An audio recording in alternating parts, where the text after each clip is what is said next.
이 시간 함께 묵상하실 하나님의 말씀은 이사야서 65장 25절의 말씀입니다. 이리와 어린 양이 함께 먹을 것이며 사자가 소처럼 짚을 먹을 것이며 뱀은 흙을 양식으로 삼을 것이니 나의 성산에서는 해함도 없겠고 상함도 없으리라. 여호와께서 말씀하시니라. 아멘. 한 번은 유튜브를 보고 있는데 유튜버가 말하기를 신이 생물을 창조했다는 것은 거짓이다.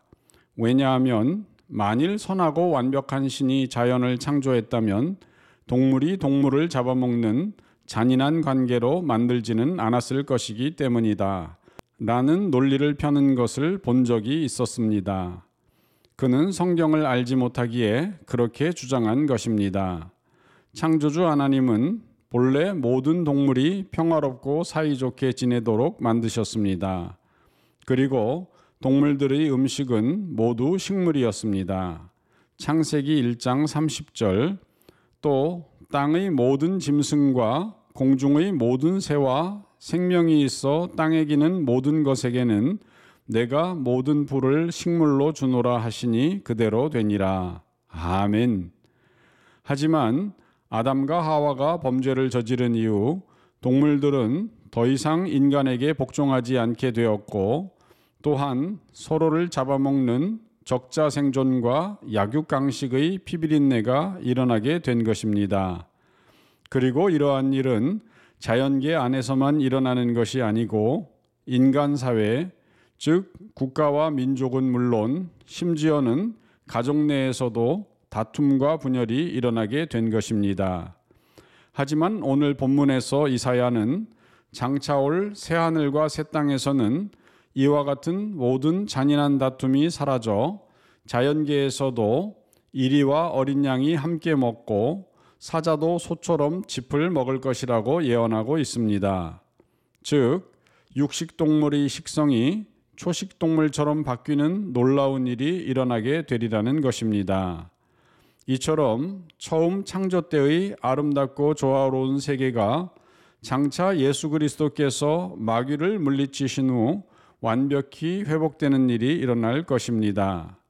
흔히 사자를 백수의 왕으로 부르는데 사자는 오직 육식만을 하는 동물입니다.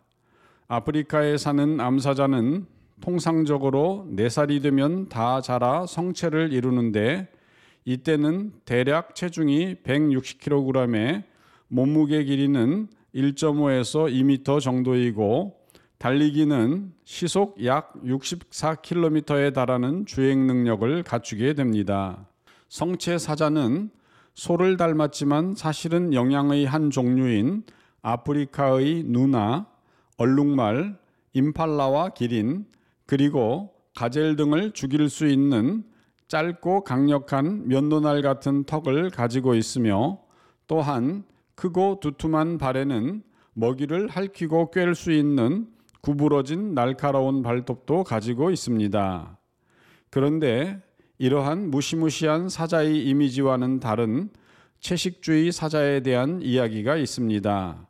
리틀 타이크라고 이름 지어진 이 암사자는 1940년대 후반 워싱턴 타코마의 포인트 디파이언스 동물원에서 태어났는데 그 어미는 이미 이전 7년 사이에 5마리의 자기 새끼를 죽인 악명 높은 암사자였습니다.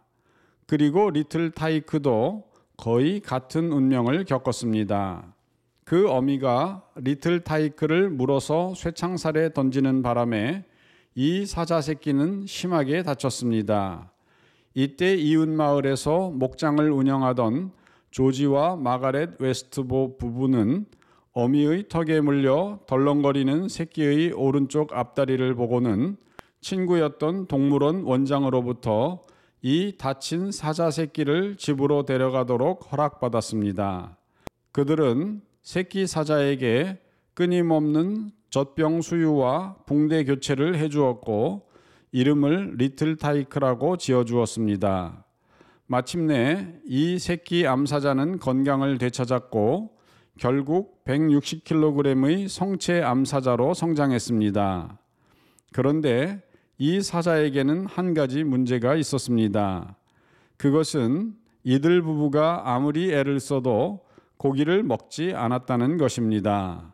사실 동물원에서 웨스트보 부부가 상처를 입은 사자 새끼를 구조하여 돌볼 수 있도록 허용한 이유 중 하나는 남편인 조지가 다량의 고기를 저장하는 냉동 공장을 가지고 있었기 때문이었습니다. 사실 체중이 160kg에 달하는 육식동물에게 고기 냉장 공장을 소유한 가족보다 더 이상적인 집은 없을 것입니다. 왜냐하면 사자들은 하루에 최대 7, 8kg의 고기를 먹기 때문입니다.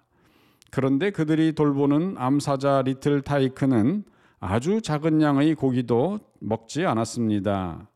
웨스트보 부부는 전문가의 조언에 따라 생후 3개월 때부터 뼈다귀나 쇠고기 같은 먹이를 주었으나 리틀 타이크는 그것들을 먹지 않았습니다. 이에 웨스트보 부부는 걱정이 돼서 리틀 타이크에게 고기를 먹이기 위해 별의별 수를 다 써보았지만 헛수고였습니다. 리틀 타이크는 고기를 전혀 먹지 않았고 심지어 피 한 방울이라도 섞인 우유나 햄버거 등도 거부하였습니다. 대신 이 암사자는 곡식으로 된 요리나 날달걀, 우유 등을 즐겨 먹었습니다. 웨스트보 부부는 누구든지 이 암사자를 속여서라도 고기를 먹게 한다면 $1,000를 주겠다고 광고까지 하였지만 어느 누구도 이 암사자에게 고기를 먹이지는 못하였습니다. 그래서 결국 그들은 암사자에게 고기 주는 것을 단념하고 이 사자를 위한 특별한 채식주의 식단을 준비하였습니다.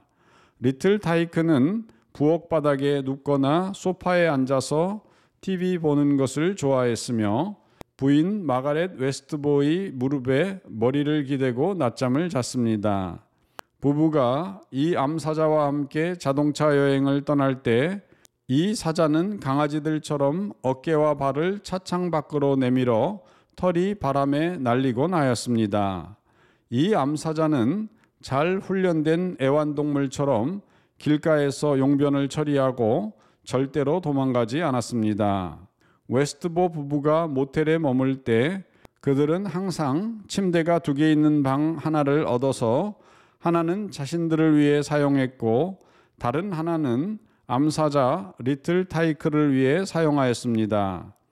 암사자 리틀 타이크는 또 다른 면에서 놀라운 모습을 보였는데 일반적으로 사자들은 매우 사나운 사냥꾼으로 이름이 나 있지만 암사자 리틀 타이크가 가장 좋아하는 동반자는 종종 자신의 앞발 사이에서 쉬는 어린 양 베키였습니다. 때로 리틀 타이크의 앞발 사이에서는 새끼 고양이가 놀기도 하고 어린아이나 병아리들이 놀기도 하였습니다. 암사자 리틀 타이크는 고양이 임프가 자기 음식을 먹어도 허락하였으며 때로는 목장에 사는 공작새들 사이를 배회하기도 하였습니다.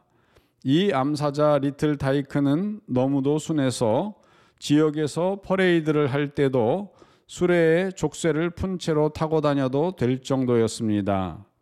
웨스트보 부부는 12,000평 정도가 되는 동물 농장을 가지고 있었는데 이 동물 농장에는 너구리, 소, 말, 닭, 고양이, 개 등 다양한 동물들이 있었습니다.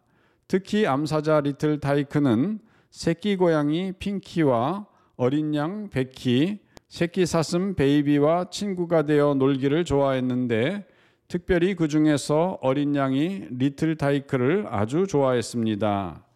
한 번은 어느 텔레비전 방송에서 한 취재팀 프로듀서가 태어난 지 4일째 된 병아리를 가져와 사자 타이크가 어떻게 반응하는지 생중계까지 하였는데 암사자 타이크가 턱을 벌리자 안에 있던 병아리가 뛰어나왔으며 병아리는 아무런 상처도 받지 않았습니다.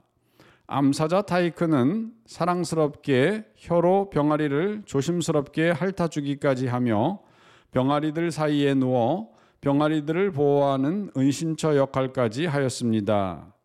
그러던 암사자 리틀 타이크는 1955년 할리우드의 초청을 받고 그곳에 가서 3주일 동안 체류하며 쇼를 보여주었는데 거기서 폐렴 바이러스 감염이 되었습니다. 그리고 그로 인해 10살 때 숨을 거두었습니다.